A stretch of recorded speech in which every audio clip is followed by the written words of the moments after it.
jump off and I'm going to, thank you. So we're going to record this. This is our April 27th Unify meeting. We'll be talking about, just to put this on the front end, we're going to be talking about the use case for consent around early intervention. So, so this may not go the full 2 hours that we usually go. So, apologies up front.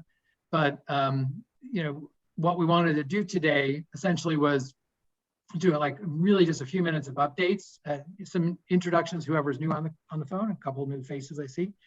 And then I asked Christine and Pooja and others, and Brian, a bunch of folks, but to lead a conversation on what's sort of the status of the consent use case. And we've learned a lot over the last months, and particularly, especially in conversations with DOH and Doug Fish and presentations to some potential funders and sort of honing that message. So we want to kind of go into that a bit and use this time as a really of a collective brainstorming think time. So there's not a lot of presentation.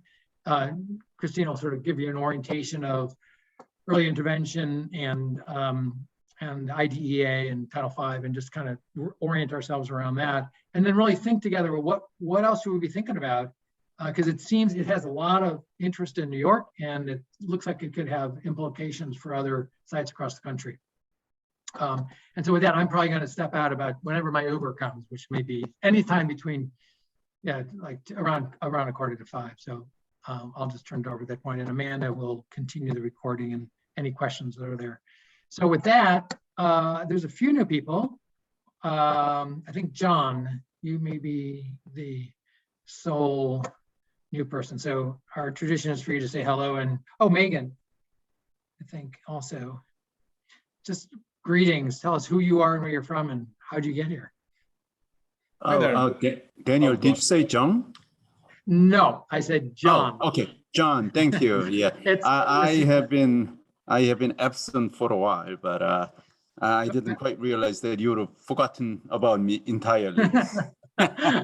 So, by the way, apologies. I heard your public service announcement, but at the moment, it just isn't professional for me to turn on the video. Oh, okay. So I will remain faceless. Please accept my apologies, but I am listening very intently. Thank you. Thank you. Now over to John. Okay. Hi, John Sirico. I'm in Colorado, actually, and this is particularly a space that we've been working on at the state of Colorado. Met Kristen here a while back, had some conversation on this topic, and very interested. However, I'm going to have to drop off in just a couple of minutes because I have another commitment, but I wanted to meet everybody that I love to join on the future meetings and chat even more. So thank you. That sounds great. And John, we record these, as you can tell, so you have some opportunity later if there's content you want to hear there as well. Fantastic. Thank you so much. I appreciate it. Great. Welcome. And Megan, I think it's been a while. Hi, can you hear me okay? Yes. Sorry, my other mic is broken, but this is Megan Shanahan. I'm a program manager. Sorry, did I just hear the recording stop? Oh, okay. Yeah, I just started here. Okay. Somebody's leaning on the switch. I'd add real quick, Megan and I were part of the SDOH task force meeting earlier today and had a really good substantive discussions around SDOH data, which lapsed right into the sort of discussions we had here. So hoping to build some interest that way. Yeah, great. Jim, that might actually be, if you don't mind, maybe we're going to, maybe just a brief overlap. I know those meetings happened earlier today. If you or Megan want to just give a couple minutes on that, and then we'll, I think Brian has a few updates on the NSF piece. Eric's not here yet. And then we'll just go right in, Christine, into the discussion on EI. Yeah, one of the things I'll lean on Megan for is that we have a task force and we have a committee that have different executive level participation, and Megan could probably speak more to what the real differences are. But the SDOH task force is composed of similar representatives, and I know some of the same representatives we have here. We tend to focus each month on discussions around health IT related issues for SDOH information, with a clinical payer provider sort of focus. I think some of what we were discussing today that was a great fit for this group was aspects of how providers are challenged now with being given all of this additional SDOH information, and what they can do with it, and whether they have the time to do anything with it. And moreover, as we discuss in this group, you know, HL7 Fire is wonderful, and the Gravity Project is full of outstanding people. But there's an entire business process, consent cycle, et cetera, for social services and the representatives here that we're working with around standardized ontologies to move data that isn't HL7 Fire and doesn't result just in a fire endpoint server sitting in a community-based organization. So I think that we have some very complementary conversation. Megan, is there anything that I left out that you want to include? Sure, I'm happy to share some background on like the administration of the two volunteer groups, which I know can get a little confusing, but basically we have a couple different volunteer group types at HIMSS.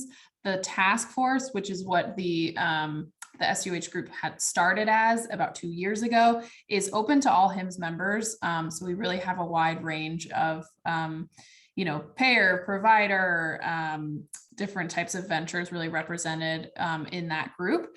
And we recently sort of promoted the topic to becoming a committee here at HIMSS. So a committee is an application-based, more sort of advisory council that we really look to producing deliverables and resources for the wider community. So that Social Determinants of Health Committee was stood up in January. So that's a smaller group. I think we have 12 members of the SUH committee, whereas the task force, we have a roster of about 100, I think.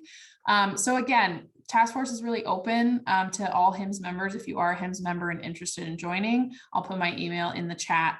And we really are just working to have the task force be a central convening point for these conversations, networking, education, and then again, looking to the committee to really produce some helpful deliverables. And we're setting those specific goals right now, which I'm also happy to share some details on for anyone that's interested. So I hope that's helpful.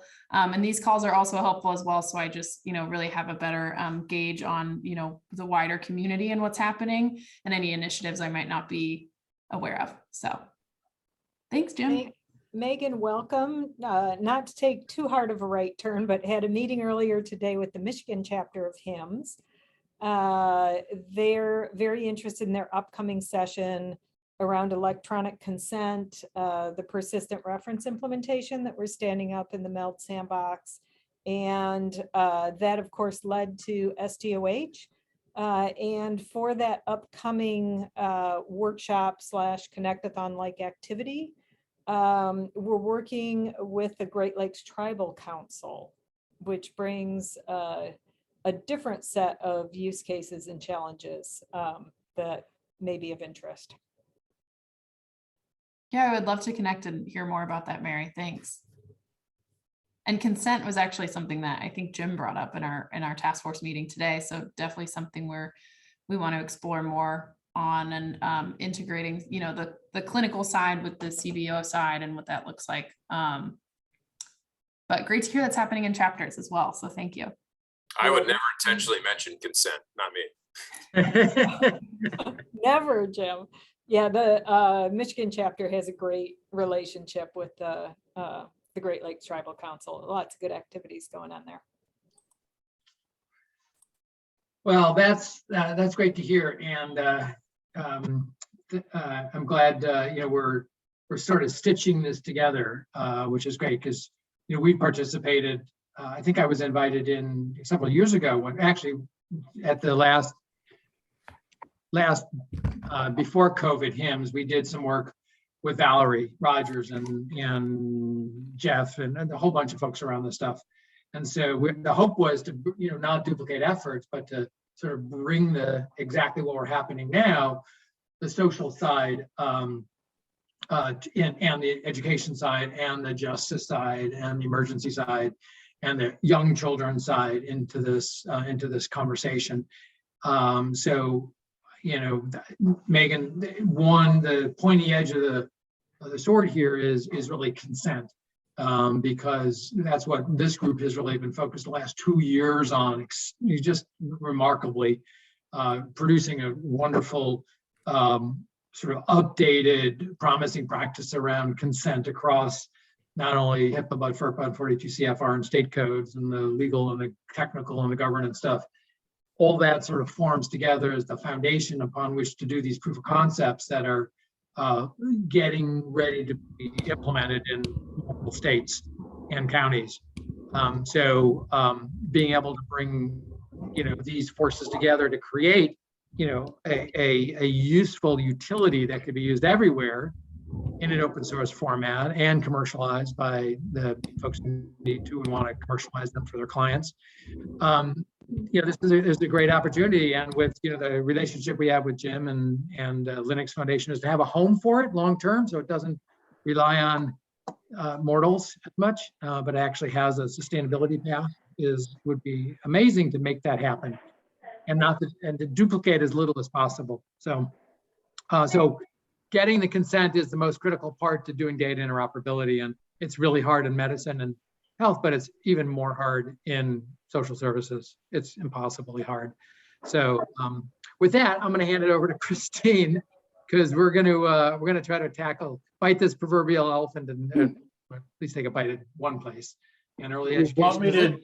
Wait, yeah. What about Brian and? Oh, yeah, okay, Brian. Yeah. I usurped your time. Sorry, Brian. I'll make it really brief. Okay, good. We're all still working in the National Science Foundation Open Knowledge Network project definitions workshop thing. We're still working on at least 3 different projects: the Consent Services Project, the Decarceration and Family Reunification Project, the NEAM Ontology Project, and there's a new effort called the Cross-Cutting Issues Project. We're making more progress on refining the project proposals for each of these. And the next step that we are all expected to do is amongst the 18 different use cases or projects that are being refined month by month, is we are supposed to start talking amongst ourselves to see which subset of these 18 different projects could all play together nice in the sandbox and become, a single thing that NSF invests in 2023, or maybe 2 or 3, consolidated things that NSF invests in. They're not to hand out 18 different awards to 18 different projects. So over the next 6 to 8 weeks, it's important for us to figure out who we work well with amongst the various 18 OKN projects, and do some horse trading. So I just want to lay that out for folks. Eric, did you want to say anything specific about the NEAM ontology work? No, just in the cross-cutting group that we had this last week, they really try to get people to determine within their groups if they could adopt a single set of technologies, and those are the same ones that our ontology group has been backing or using. OWL and Sparkle, Shackle, those kinds of standard tools. And from there, this next week we have to work on some ethical aspects that we'll be discussing.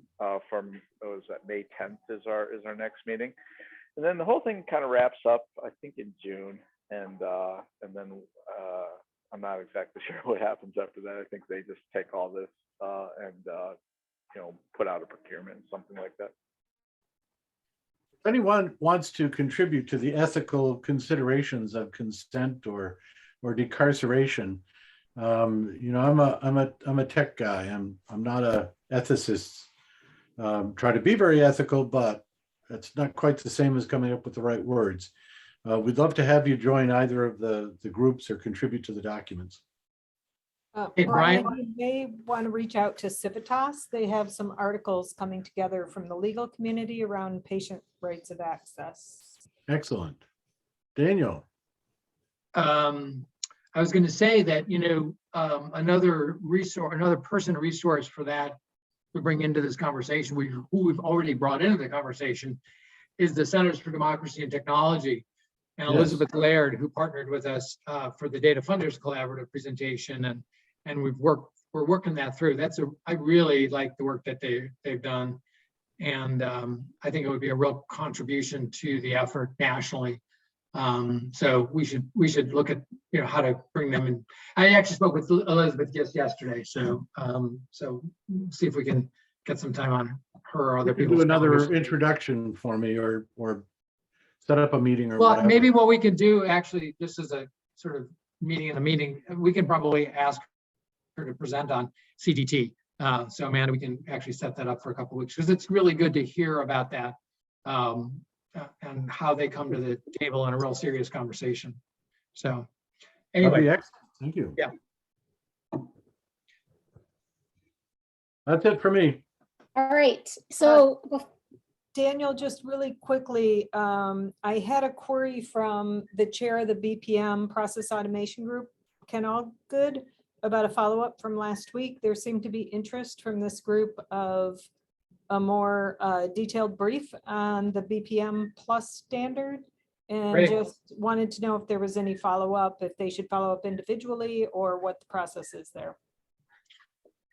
why don't we put it on to another meeting in May, and we can, just have the whole group conversation, or on the beginning or the end of it, because I think ideally, Mary, what we'll be able to do is, as we said last week, is learn from that whole heavy lift and really leverage that investment in time and energy and process and great tools. And man, it blew my socks off.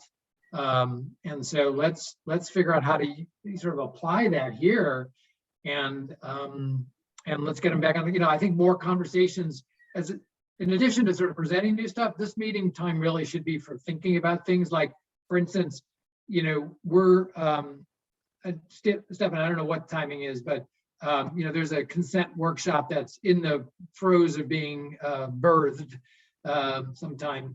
And so, Stefan has asked us, and you've heard him speak a couple weeks ago about doing that. So that we want to use that this time as a way to think through agenda items, use cases, really focus the conversation, not hypothetically, but how does this advance the work of achieving consent in really hard ways? And let's make these working sessions without, because I think it's the right time. We got to do that now. And this is a good use of people's time who are here and prepped and knowledgeable. So back to you, Chris. So before diving specifically into early intervention, I actually wanted to mention a couple of other meetings that several other people were part of in the last week or so as well too, and in particular as relates to consent. So there was the ONC Social Determinants of Health meeting last week, featuring two presentations, one from upstate New York and another from DC, and the projects that they are doing to build something along the lines of community information exchange, and the San Diego folks were part of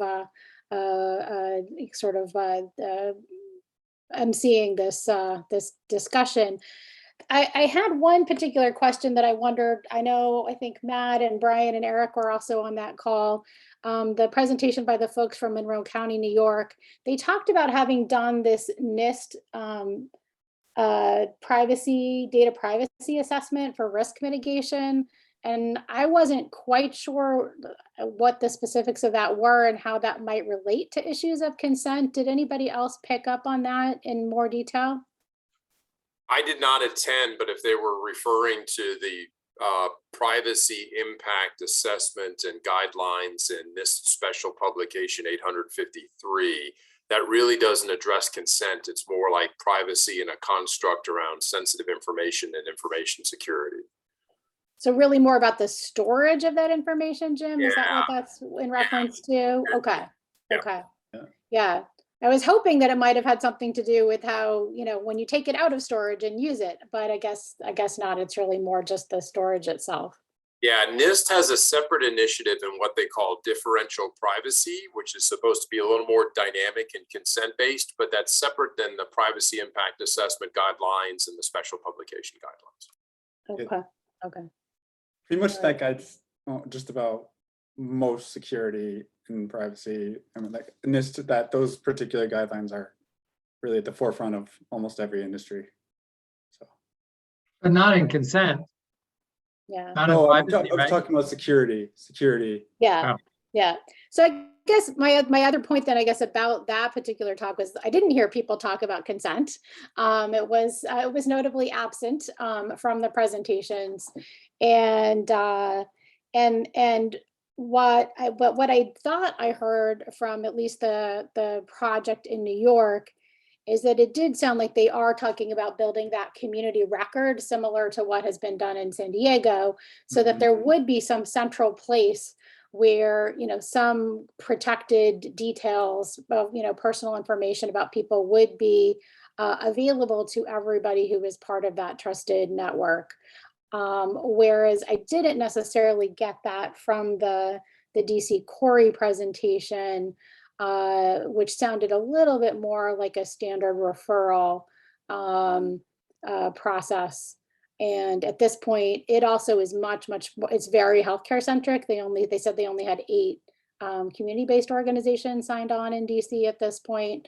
Whereas the one in New York, because it's, you know, being birthed out of United Way and is got a lot more community, you know, CBO buy-in and participation in that project.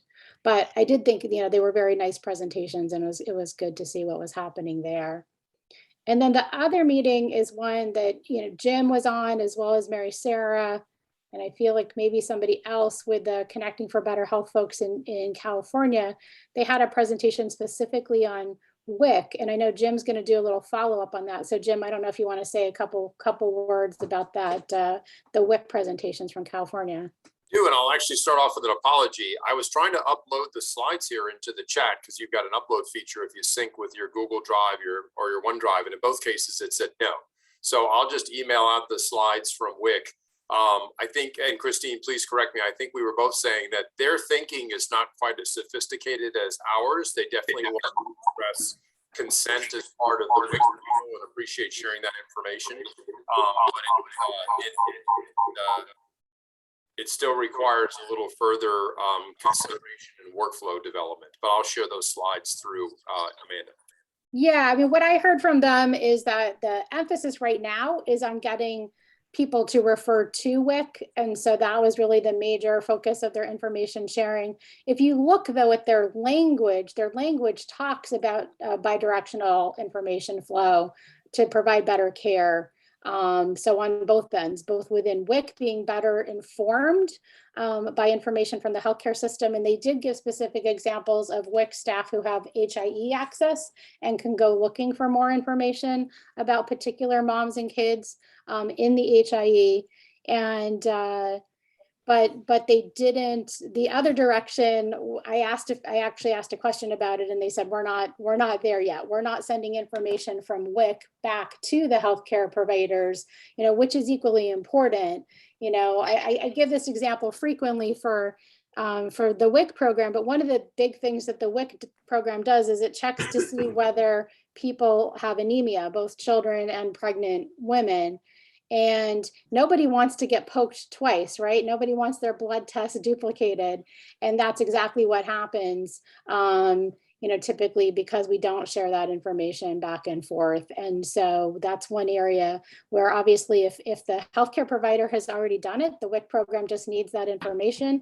If WIC has already done it, then the healthcare provider needs that information, and then it doesn't need to be duplicated. So that's a really simple area where I hope people will come together pretty quickly around bidirectional information flow between WIC and medical care. So we'll get a little more info from them. All right, so I'm going to pull up a couple of slides. Hopefully I have fixed my screen sharing issues, which, you know, similar to Jim having his funny issues, I've had issues with my screen sharing. Yes, here we go. And I'm going to start with a slide, which, ooh, looks like you guys can see something. Tell me what you can see. Do you see like a whole bunch of stuff? No, the unnamed.png. It's a picture of Margaret Paul. Okay, good. That's what I wanted you to see. All right, that's weird because I see other things, but maybe I just need to make them go away on my screen. Okay. So, All the time. so this is yet another meeting, one that happened today that Paul and I attended. And this is a Robert Wood Johnson Foundation research program out of the University of Colorado School of Public Health called Systems for Action. And again, looking at research largely related to social determinants of health and systems around that.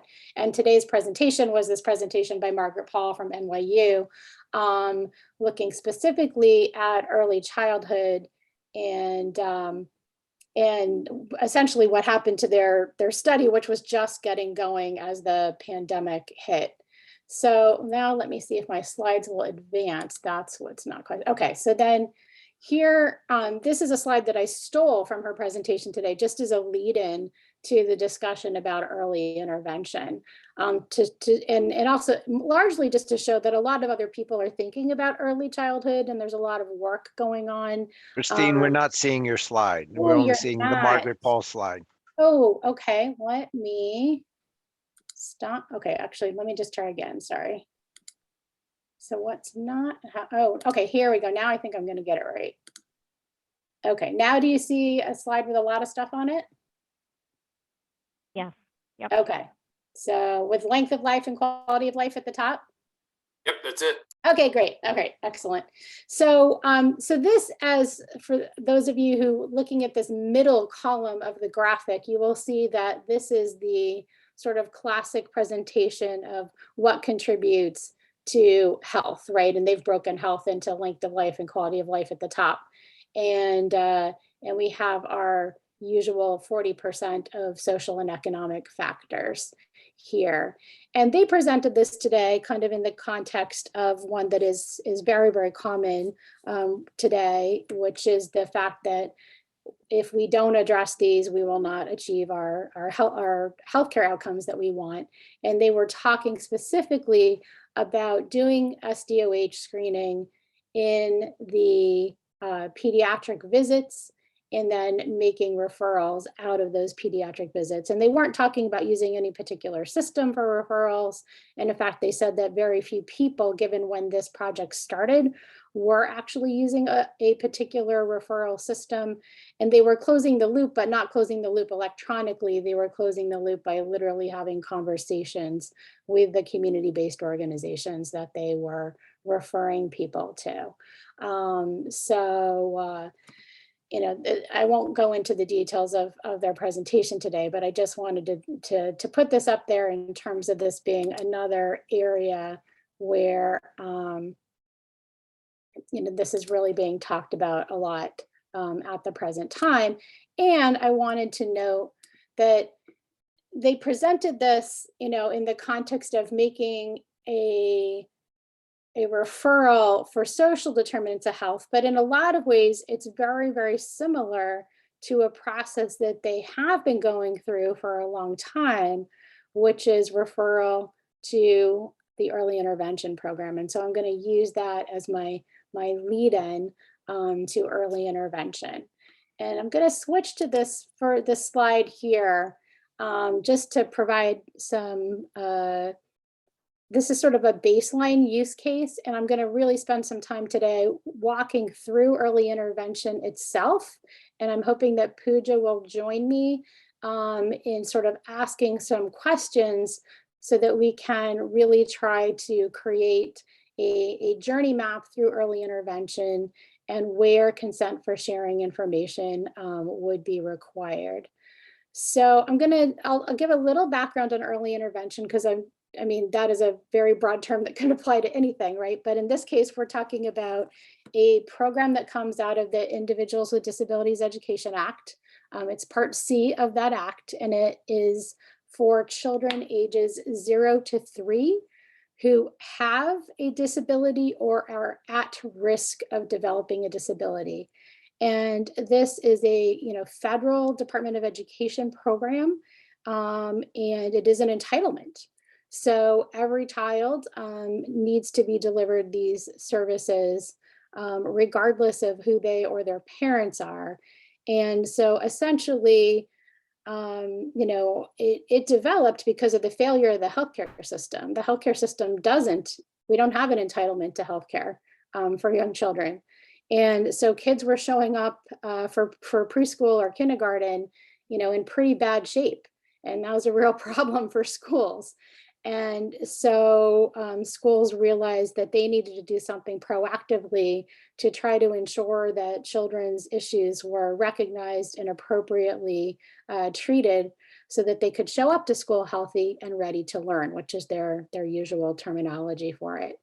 And so they created an entitlement that does draw upon third-party payers for specific therapies like speech therapy and occupational therapy, and we'll talk about that in a little bit.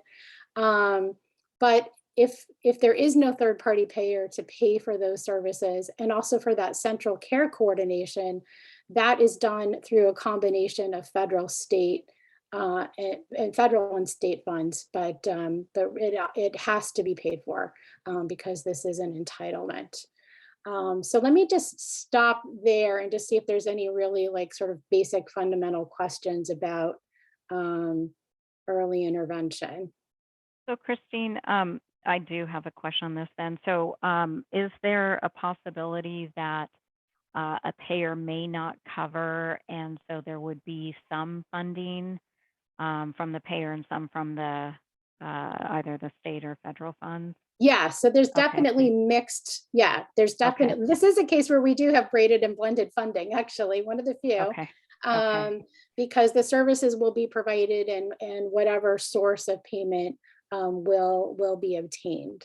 Okay. The only reason I'm asking that is now I'm thinking, and I didn't think about this as I kind of looked at the slides originally, is, from a consent standpoint now, if payers have to share with other payers, right, the payer-to-payer requirement, even the patient access, I'd have to think about that one a little bit more. I'm wondering how that plays into the sharing of information. I'm just kind of making notes of where consent would play in. So I think that's one place that we'd have to be thinking about for sure. Right. So what I'm going to do is I'm going to show you just a couple slides that look like this with increasing layers of complexity. Yep. And then I have done a fair amount of delving into the regs and the policies guiding information sharing for early intervention at the federal level and at several state levels. I'm just going to highlight New York State today because we began down this early childhood road in the context of the federal INC programs. Although I think that it's really relevant to the work that some of us are doing in Colorado right now in a program called Community Collaborative Response. And it also fits right into California's new Medicaid program, CalAIM, which has some language in it around enhanced care management that basically sounds exactly like integrated care for kids. So, I think this is really broadly applicable. But I will focus on New York and some of that guidance about where information might be moving back and forth using the New York regs in a minute. So this slide, I'm trying to show this, there's a child here in the center, but this is not a person-centric picture. It's a program-centric picture. And I show connection between these programs, but the real point is that there's often no connection between these programs. So I want to talk about what connection there could or possibly should be between these programs. So one connection that is not there at the present time is the connection with the birth defects registry. Interestingly, there is a connection between the birth defects registry and the thing on the far right, the children and youth with special health care needs, which is under Title V of the Social Security Act and delivered under each state's maternal and child health block grant. So those programs are typically given a heads up that a child has been born who either has some known disability or was a very premature baby and therefore is at risk for a high degree of developing various issues over time. So that goes to the Children and Youth with Special Healthcare Needs program. It does not go to the Early Intervention program. So, I wanted to put that out there as being something that perhaps we could talk about remedying. And then you see at the top, you have medical care, behavioral health care, not too much behavioral health care for 0 to 3, but there is a growing field of infant mental health. And again, there is not necessarily a connection between these. You will see in New York that there's more likely to be some connection between the two, but in my recent experience in New Jersey, there's not, because a medical provider cannot refer a child to early intervention. They can recommend to the parent that the parent refer themselves, but they cannot make the referral themselves. And they are not in New Jersey asked to sign any orders for the third-party payers. For the Medicaid will pay even without an order from the primary care provider. In New York, as we'll see, that's a little bit different. And then the last piece that happens is probably the most likely to happen in terms of exchange of information that may or may not require consent is with the school system. So as I mentioned before, early intervention is for ages 0 to 3. The minute that child turns 3 years old, all of these same issues get handed over to their local public school system.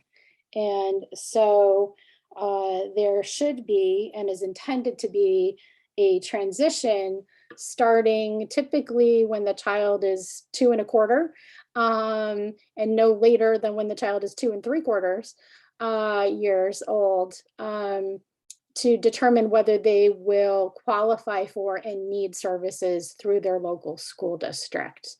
And there should be some exchange of information with the school district there. So as you can see, there's nothing on this page that's means tested. These are all services that any child, regardless of their socioeconomic status, can and should and would have access to. On the next slide, I wanted to add one additional layer of complexity, which is 2 specific, what I would call community health programs, WIC and the maternal and infant home visitation programs. And the reason I highlighted these 2 here is that both of these programs often conduct developmental screening. The home visitation programs always conduct developmental screening, so they may very well be the people who are making the referral to early intervention in states where they're allowed to make the referral, or in the case of a state like New Jersey, recommending to the parents that they make the call and self-refer their child to early intervention. And the WIC programs have all been encouraged to use a developmental screening tool developed by the CDC. So if they have implemented that developmental screening, they would also be making these referrals, or they might be making them even without a formal screening tool, because they, at least up until the pandemic, were seeing these children very, very frequently in person, because in-person visits were required in order for families to get their WIC checks or EBT cards to get supplemental food. So, these, I think, are others that we should consider as well. And then finally, there's a million other programs, right, that are largely means tested, things like housing, TANF, SNAP, but also other things that could be any family, which is the justice involvement or civil court involvement of parents. These are just really quick slides that I had thrown together, or child welfare. That just to kind of show the tangled mess, and you can see I bunched them together. So if we put them all separate, this would be a giant ball of twine, as one of the a pediatrician who's a leader in Medicaid in Colorado recently said to me. He's like, it'll just be a giant tangled ball of twine. So that is our mission, I guess, is to figure out how to make this giant tangled ball of twine work. So on the next slide, and this is the last slide that I have, this is how I've started to kind of look at it. And I think that this framework largely would work for a large number of different services, although these specific questions are questions that I posed for early intervention, I have slightly different versions of them that I'm working through and looking at the regulations and policies for the children and youth with special healthcare needs programs as well. And just real quick before I get into the questions, I wanted to note that, you know, one of the questions that we have for New York is, can a child actively be managed by both early intervention and the children and youth with special healthcare needs programs? There's some variation among states about that, whether they're handed off from one to the other, or whether that child can actively have case management by both of those programs, which can also be a source of great confusion to the family, although, you know, more help seems like it ought to be better. It's not always better from, you know, the families that I've heard from. So, but certainly once that child turns 3, then if they still have persistent challenges, then they would be able to enroll in the children and youth with special healthcare needs program. So these are the questions that I've been looking at, again, at the federal level, at the state level, and trying to figure out where we have specific language that points to the need for consent to move information around. And so, you know, first of all, I've been looking to see, is there a sort of a general confidentiality statement about the program? And if so, you know, what, if anything, does it say about consent? The second question is one that I've alluded to that I think is important, specifically for early intervention, but possibly for other programs too, is this issue of who can refer in, because that provides an opportunity or perhaps some distance to a consenting process. So if a lot of different people can refer this child into the program, you know, they are not necessarily, you know, they don't necessarily have the parent sitting with them at the time of making that referral in order to have the parent to consent right then and there to have information shared back to them as the referrer. But at some point, if you would imagine, I mean, most of us would hope that whoever referred this child into a particular program would at least get some kind of feedback about whether the child, you know, got connected, whether in the case of early intervention, they are having an evaluation, which is the first step. So all children, if a parent or someone else if a parent consents to evaluation, so consent for treatment, not consent for information sharing, the child will be evaluated. So again, there will be a product of an evaluation for every child coming into early intervention. Then if that child is determined to be eligible for early intervention services, you know, then things move forward. But so I did also the question is, does the parent have to give consent for the evaluation? And so far that seems to be universal, that there's a lot of variation in who can refer in, but in every case, the parent does have to give consent for treatment. So again, there's an opportunity there to say, great, we're going to do this evaluation of your child. When we're done with that evaluation, who would you like to have that evaluation shared with? Is it the agency or person who referred your child, or maybe you self-referred, but somebody recommended? You know, do you want your child's primary care provider, for example, to get a copy of the evaluation? So that I think is an opportunity there for consent. And then there's quite a bit of variation in terms of the language around using external information as part of the evaluation. And so if they do want external information to be brought in to be part of the evaluation, then clearly there's a consenting process where the parents have to release that information to them. So say, you know, from the primary care provider, from a neurologist, from a developmental pediatrician, whoever that might be, that information, so that would be a typical HIPAA release of information, although it's not going, I shouldn't, so early intervention is essentially a hybrid entity, and from a HIPAA standpoint, because they do They do take third-party payments. So some aspects of what early intervention does are they are under HIPAA, and in other aspects they're not, because the payer is not a third-party payer. So they're a hybrid entity there. The next sort of, so then what happens if once a child is determined to be eligible for early intervention, so a service plan is created, so-called an individualized family service plan. And I want to put an emphasis on the family here. So because they recognize that oftentimes, say a child is not speaking, they don't have enough words as a 2-year-old. That may be because they are not getting a whole lot of stimulation. No one's talking to them. So they're not learning to mimic speech. They're not learning speech from other people because they're, getting stuck in a playpen while the parents have, 5 jobs.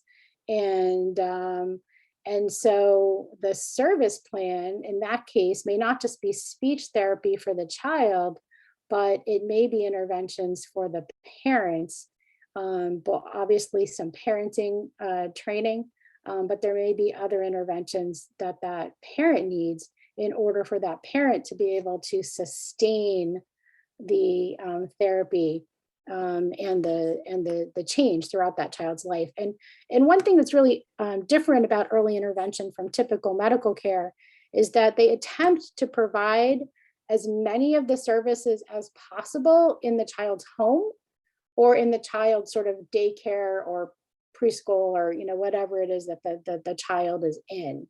So it's in their community setting. Very, very few early intervention services are provided in what we would think of as a typical clinical setting. And so again, it's about having the parent or the child care worker knowing how to sort of sustain this progress of the child towards meeting their developmental milestones.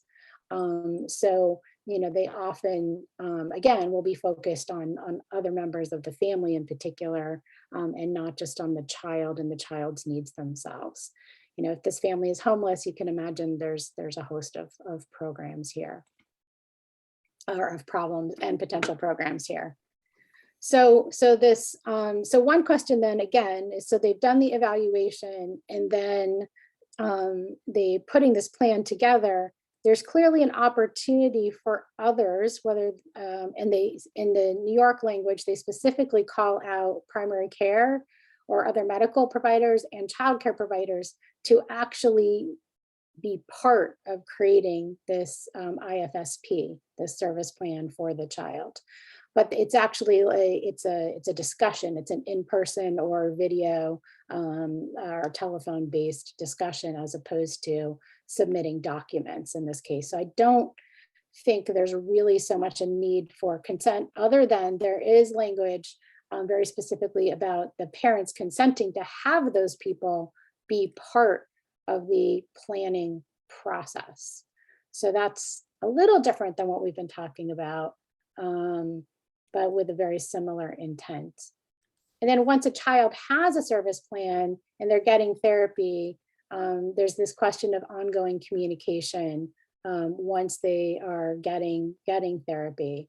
And this is where I can just tell you in practice, having practiced in 4 states myself and having talked to medical providers in other states, this just doesn't happen. There's just we almost never get the evaluation, and we never get invited to the IFSP, and we don't get any information about how things are going. We're getting it all through the parent. The parent is really having to report to us as the primary care provider. But if you look at the language of the intent, that is clearly not the intent. The intent is clearly for there to be ongoing communication during the delivery of the service plan. And so I put some specifics. Are we releasing the evaluation or progress reports back to the MD? Are we releasing that type of information back to someone else who might have made a referral of the child into early intervention? And then there's this really kind of interesting thing that happens in a number of states, including New York and Colorado for sure, where the primary care provider gets orders to sign saying, you know, please sign these orders so that this kid can get speech therapy. But they haven't gotten the report, and they haven't gotten the evaluation, and they haven't gotten any progress reports. And when I've talked to providers in those states, they say, you know, they know it's the right thing to do for the kids, so they just sign them, but they don't, if anyone ever asked them to back up why they signed them, they might have absolutely no idea. So they're putting themselves in a pretty bad position from a fraud, waste, and abuse standpoint, because they really are required to have documentation that stands behind any orders that they sign, but they don't. So it's a really compelling reason to make this work right and to get this information back to the provider so that the provider knows what's going on with this kid and is able to sign these orders in good conscience. And then there's a question of social needs. So again, most of the regulations pretty specifically spell out that part of the IFSP is to deal with the family's social needs. And so, you know, what I'm looking at is there any language about how that communication happens to the agencies that can provide those social care needs. And then finally, there's the transition to age appropriate services. So in this case, to the school district and to the children and youth with special healthcare needs program as they age out of this program. So I can, then I'm gonna close this. Let's see if I can switch my share here. And I just want to show you a little bit about the New York regs. Okay. Can you guys see an Excel spreadsheet now? Yep. Okay. Yes. So what I've done here, these are those questions that I was walking you through in the first column. And then what I've done is in the case of New York, literally copied the language directly out of the regs into the second column here that you can see here, and highlighted in red when I thought that there was something related to consent. It's not always a written consent. You can see there's this language around the parent objecting. So this sounds like more like a verbal type of consent or refusal in some cases. Then they change their language and they say parent permission. And they do talk, this is with regard to a review of other medical records. So to me, that is implying a HIPAA release of records, although it's not spelled out in that language. And then again, this is more about having people come to be part of this service planning. So they do specifically say that the parent must consent to have those people participate. And then here we get into records. And so again, they do use the language. This is, and here they specifically talk about any of the records that were transmitted to the provider with parent consent. Now provider here means the provider of early intervention services, not the primary care provider. So, and then again, when they talk in the record review regs, one of the things that this is probably the best language that we have from the New York regs. So this is what has to be retained and kept for 6 years or until the child is 21 in New York. They have to retain any signed and dated consents related to the disclosure and or exchange of information with other parties. So I think this is probably the most explicit language that we have around consent for the program. I have not yet found any model consent forms, but we have now connected to New York City's early intervention program. And so that's, part of what we're hoping to be able to get from them to see if, and then we can find out from them whether that's language that they had to create in New York City or whether that's statewide language that they've adopted. That hasn't come across clearly in any of the language that I've seen so far. And just, I'm just showing you again, like from various places, there's this language about consent. So that I'm just going to go ahead and stop my sharing, but. Can you provide some context, Dr. McCoy, on what project you're working on that this is all taking place in, or is this part of the Project Unify's consent utility work, or is this something completely different? Or So this is, for me, this is two things. This is absolutely the the Project Unify project, but I'm also going to be writing a larger scholarly paper for my work at the Robert Graham Center for Policy Studies. So that's why I'm doing the multi-state comparison, because I want to be able to crosswalk this across the different states. great.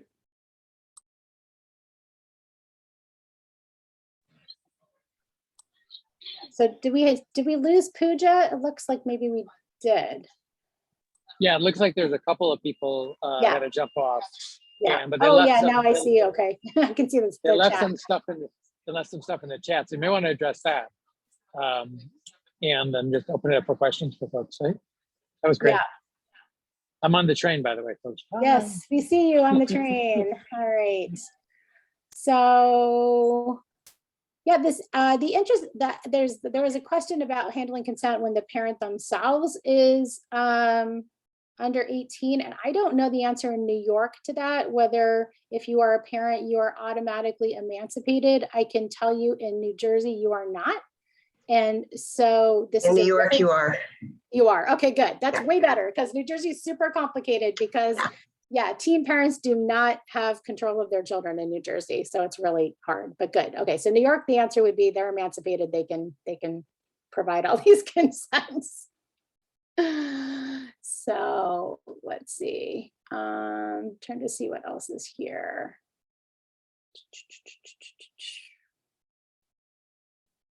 The EI providers. So is Ivy still with us? No, it looks like we lost her too. But just for, for general purposes, so EI providers, typically the providers are, there's a lot of therapists. I keep mentioning speech therapy. So speech therapy, occupational therapy, those type of things. There's also, there are some psychologists, sometimes neurology, things like that. But these providers, in my experience, tend to work almost full time in this realm, at least in highly populated states that I have lived in. I don't remember actually how it happened in Hawaii, or New Mexico, which were not very highly populated states. I'm guessing there that they do this work part-time, and then they work in sort of normal clinical settings the rest of the time. But certainly in highly populated states like New York, this work is the full-time work of most of these type of therapists. There are specific organizations that the entire organization is dedicated to hiring and maintaining teams of early intervention providers. So this would really be what they do full-time. And they typically are completely outside of the medical care system. Yeah, do you have a question, Daniel? Yeah, I was just going to say, what part of the elephant should we be looking at? Because if we want to remember the difference, between the consent and then the data sharing, there's a ton of data sharing going on here, potentially or actually. What is it? I'd be curious for the people who are still on. What are the one or two places that actually focusing in getting a consent, would be most useful? And then the other part I just was going to say is, once the kids are involved, going back and asking the parents for consent to share their information back into the school system, like attendance information, is one thing that occurred to me that we might want to be thinking about, right? Because if you've got a two-way communication with the parent already, and you want to get that attendance information back, that's just a closed loop on that. Anyway, the first question is, what are the 2 or 3 consent areas that we should focus on? And I'm curious what people think, what they took away from the conversation. Yeah, I tried to emphasize a couple, so let's see if people picked up on them.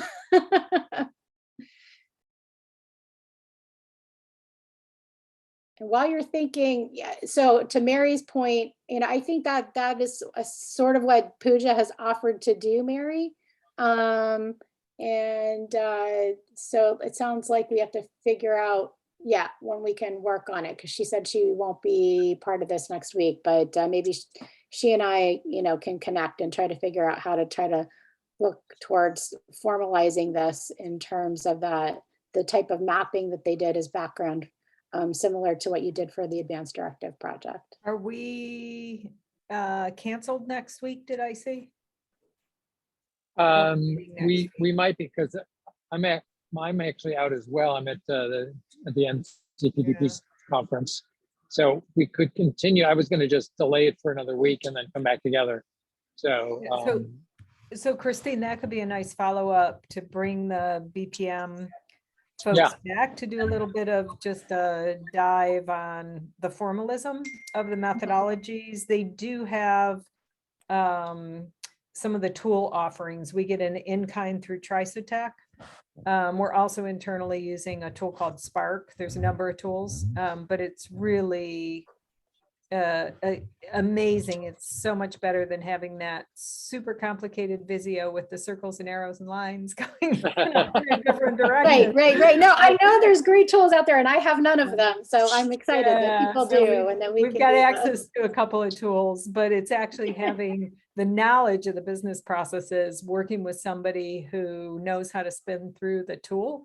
I've been through a couple different exercises and it's just magic, who are your stakeholders?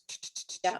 Put those in the tool and then just using the different standardized icons and swim lanes, as Pooja suggests, it just, I think would be really amazing to take the work that you've done there and put that formalism to it. Yeah. Backing that up, it would be great to have one or more user stories so that those that are not fully tuned into swim lanes and workflows and things like that can get a visceral feeling for what it is we're doing. Yeah. And then I think we've lost Kathy and Paul, but we have this other working group that's happening and essentially they're going to try to put this into action is my understanding once we're able to map it out as a little proof of concept. So with Mary Sarah.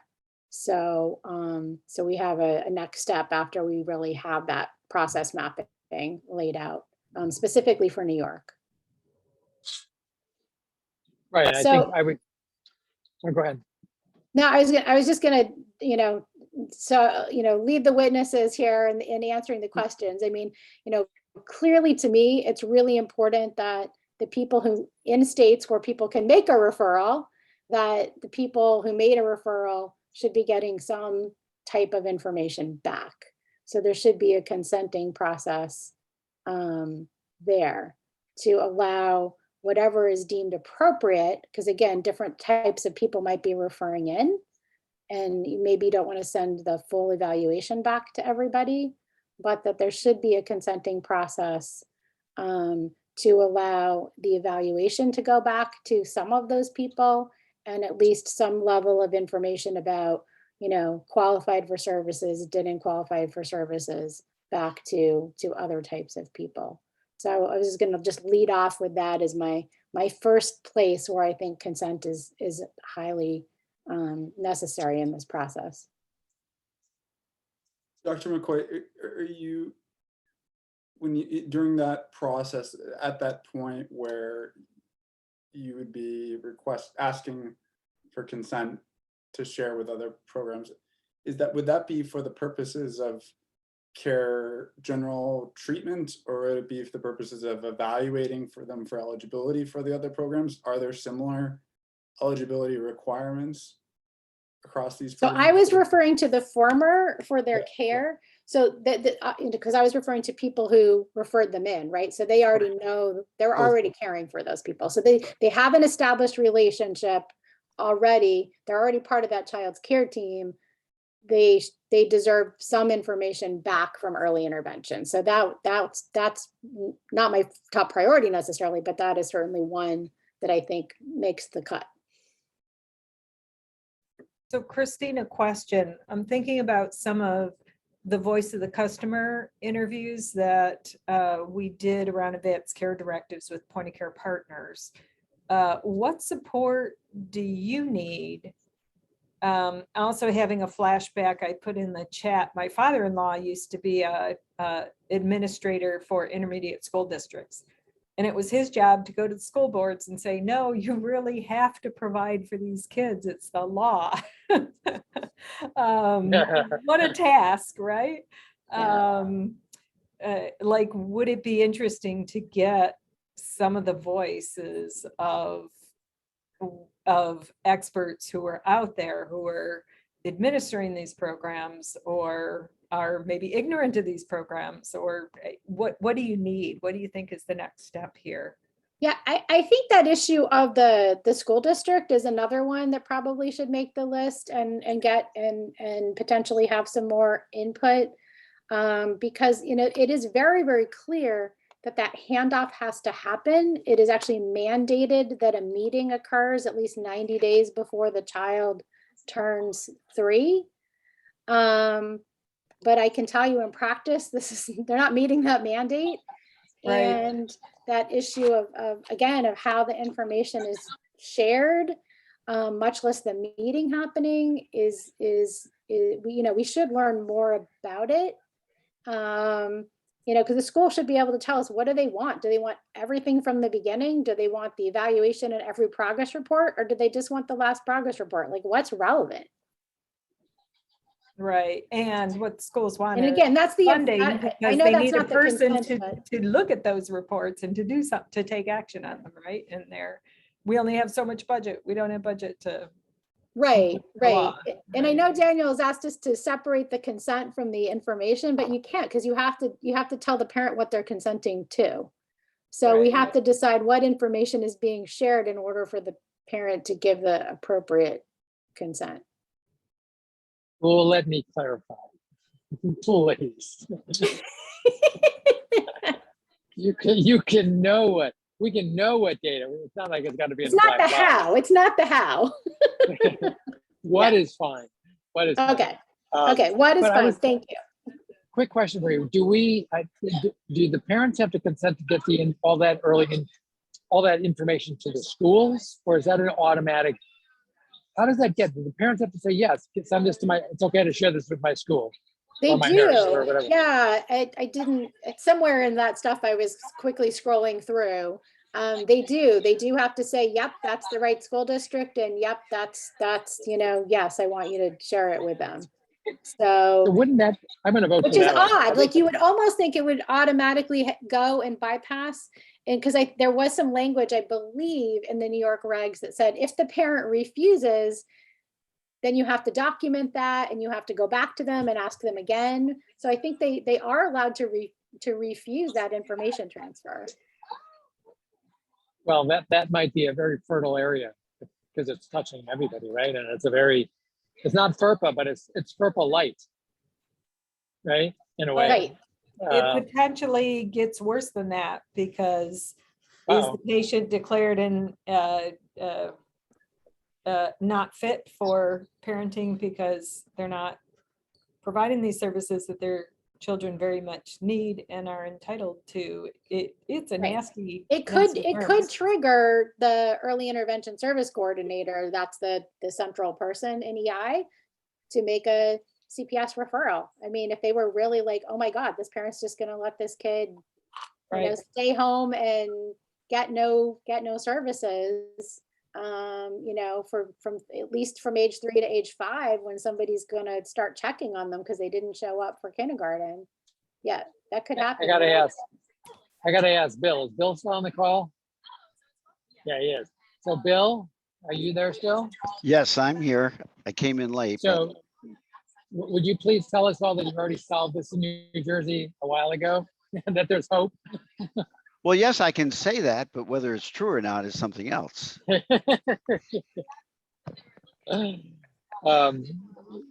harkens back to those earlier conversations around recapitulation. We did solve some of it, but I'll have to say the Department of Education was the most difficult, and the school systems. They were not the low-hanging fruit. But that's, yeah, and that's the reason why if we can do FERPA light, because then if we can get a relationship with them started on something that's non-threatening, then maybe we can actually get attendance information or truancy information, which would be a real win, right? And that would, in my mind, that seems to be one of the most, eventually, if you can create the consent mechanism, you're already be involved with them with consent around transmitting information to the schools. But now if you're actually asking for attendance, it seems to me that you're not showing up to the party once with no presence. So it might make it more viable for the school district to want to participate, but call me crazy. I don't know. No, I mean, otherwise the school district has to start over again, right, with this Right. child, and that is literally what happens in too many cases. So I think that's really important. And then Matt has brought us back to the primary care provider and the health home if they have one, and a fair number of kids in New York are in health homes that are expected to do these wraparound services and care coordination, and that is increasingly true around the country. So, again, to me, that's what's always been crazy is that, these kids are getting these evaluations. And, in New Jersey, my colleague who's running this program she would always say, well, they don't get a diagnosis in early intervention. And I'm like, how does that work? They're getting services paid for by Medicaid, but they don't have a diagnosis. And New Jersey doesn't require a doctor to sign those orders. So that's how they kind of pretend they don't get a diagnosis in New Jersey. But clearly in New York, they get a diagnosis because then the orders go to the doctor to sign so that the third party payer will pay for the therapies. So, but no information backing that up comes to those providers. They just get a blank, not a blank piece of paper, but I don't know if anybody's ever seen a home health order or any kind of therapy order. They tell you very, very little. They're just like, sign here so your patient can get these services. So I think, for sure, getting information back to the PCP, and particularly if they're in a health home, but I would say regardless, is really, really critical. I think the health home program is for patients with multiple chronic conditions, and they have this chronic condition. One of the eligibility requirements is like complex trauma, and there's obviously like very intimate, very sensitive questions on these assessments to determine eligibility. And without this information being shared from program to program, you have to take the family or the child through that process again and again, which has its own risks to that child's health. Right. And again, there's language in the New York regs about ongoing incoming information to early intervention from a place like the health home, right? So again, they wouldn't have to necessarily re-traumatize that family to walk through all that information again. They could be supplied, with some type of records from the health home, and then just be able to incorporate that information. Wow. It's because but it's not happening. It's just, again, there's language saying it should happen, but it's not happening. Wow. The health home program, the assessment can only be conducted by, a few designated providers who are able to do that assessment. It's very, very strict. Right, but it's interesting because that might be an area for policy, where to say how different are those certified providers from certified early intervention providers, and they might they might literally be the same people working two jobs. They're correct me if I'm wrong. They're part of the children's waiver in New York, though, right? That's their HCBS waiver program for the. No, I think the home and community-based services is something different because the link I provided here mentions. But it mentions specifically, the specific waiver for children, which creates the home health services. Those are three separate programs. So health homes came out of the Affordable Care Act. The HCBS waiver is the district waiver, right? And then EI is the EZI. So right. So there's three programs that need real-time coordination. in the link Sharing that, of information.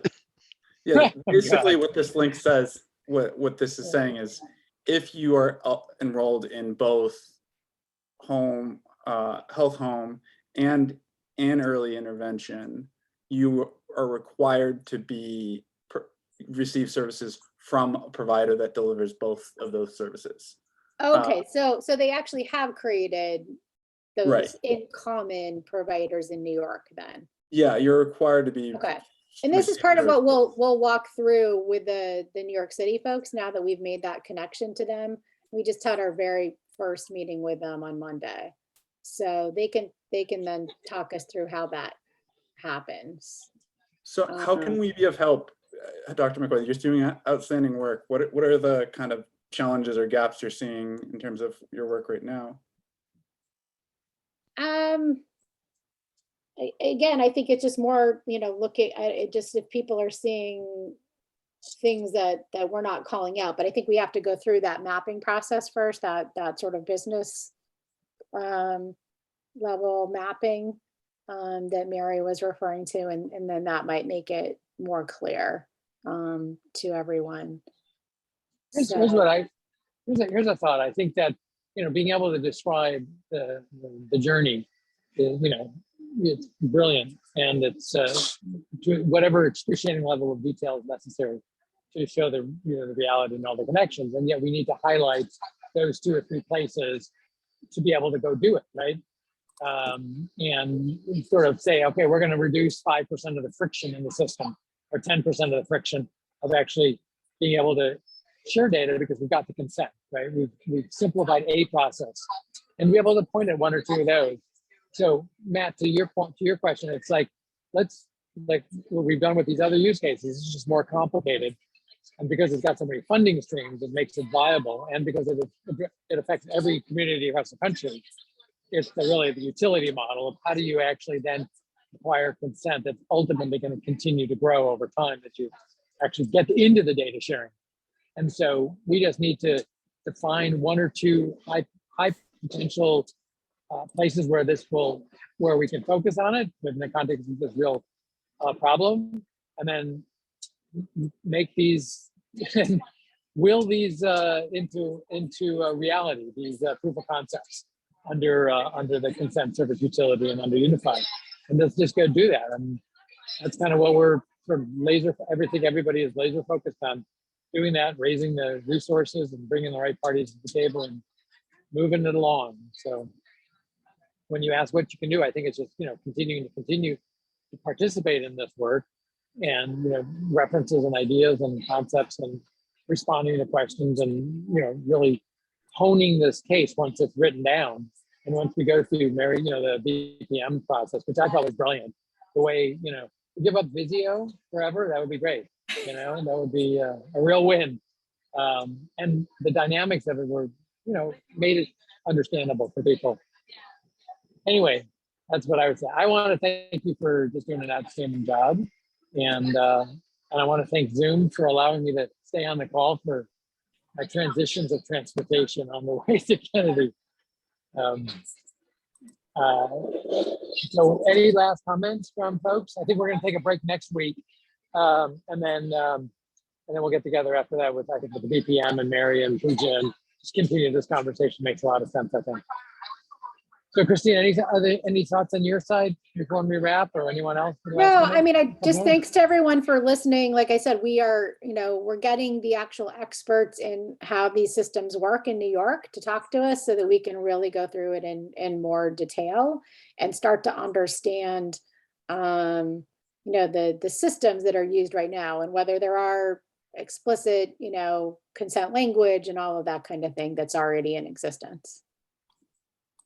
So there will be more updates later.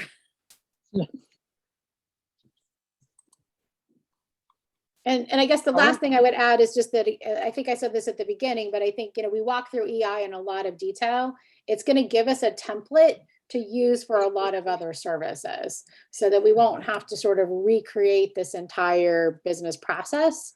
We'll be able to modify it for other services. So it's a good starting point.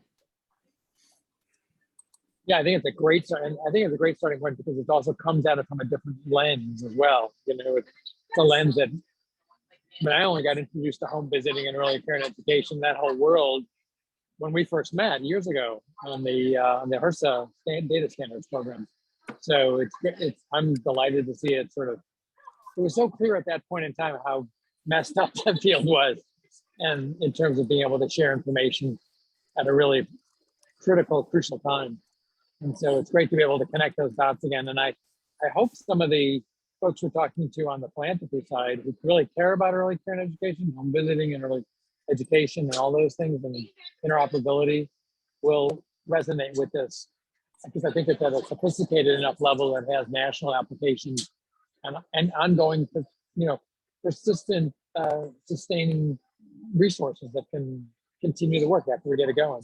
Right. And So- Daniel, to that point, like, when Mary was sort of suggesting that we might want to get more input from educators, for example, that could actually be very useful for those discussions with the philanthropists, because we need them to understand the current challenges for the educators in these systems not working smoothly. Right. Cool, So we cool. Think about adding in an interview or two with particularly some elementary school educators or pre-K educators. How close did we get to that in New Jersey, Ryan? Are they doing that in New Jersey, by the way? Yeah, I know Steve Kerr, I know they were talking about that, and that the progress had been made. Some progress had been made, but I don't know if it got all the way down to parents. I don't know if it got done either. Okay. All right. All right. Well, thanks, everybody. Appreciate your input, and we will be digging in and circling back. Thanks. Bye, everyone. Ciao. Thank you.